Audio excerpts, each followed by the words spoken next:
নমস্কার, আমার রান্নাবাটি চ্যানেলে আপনাদের সকলকে স্বাগত জানাই। আজকে আমি নিয়ে এসেছি একটু অন্য রকমের একটা রেসিপি। বিভিন্ন রকমের কাঁচা মাছ নিয়ে আমি আজকে এসেছি এই ভিডিওতে। মাছ দিয়ে বিভিন্ন রকমের রেসিপি হয়, সেই জন্যই আমি মাছগুলো আপনাদের দেখাচ্ছি। আপনাদের কার কোনটা প্রিয় মাছ অবশ্যই কমেন্ট বক্সে কমেন্ট করে জানাবেন। আর এই মাছগুলো দিয়ে আপনারা কি কি রেসিপি দেখতে চান সেটাও কমেন্ট বক্সে কমেন্ট করে জানাবেন। আমি এখানে প্রথমে নিয়ে নিয়েছি গলদা চিংড়ি।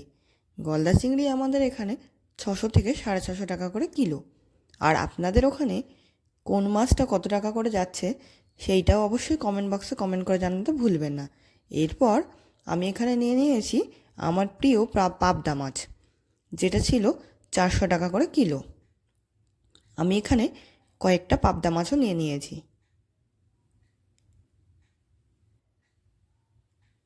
পাবদা আর চিংড়িগুলো আমি ভালো করে কেটে ধুয়ে নিয়েছি।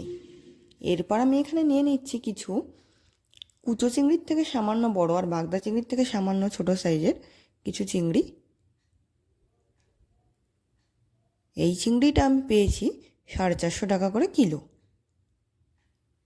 চাউমিন বা যে কোনো রকমের ম্যাগি এর মধ্যে এই চিংড়িটা ভাজা করে দিলে খেতে খুবই ভালো লাগে। বা আপনারা আলু পটলের তরকারি, এঁচোড়ের তরকারির মধ্যে এই সাইজের চিংড়িগুলো দিয়ে খেলে খুবই ভালো লাগবে। এরপর আমি নিয়ে নিয়েছিলাম কাটা রুই মাছের কিছু পিস, যেইটা আমি পেয়েছিলাম 300 টাকা করে কিলো। সবশেষে আমি নিয়ে নিয়েছিলাম বাটা মাছ।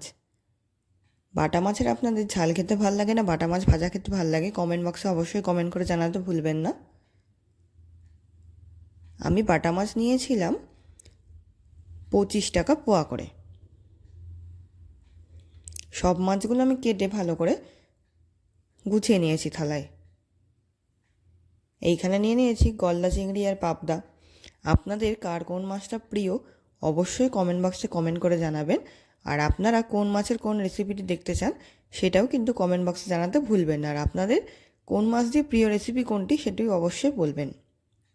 এখানে আমি নিয়ে নিয়েছি কুচো চিংড়ি বা বাগদা চিংড়ি আর কাতলা মাছ, পাবদা মাছ, বাটা মাছ, রুই মাছ।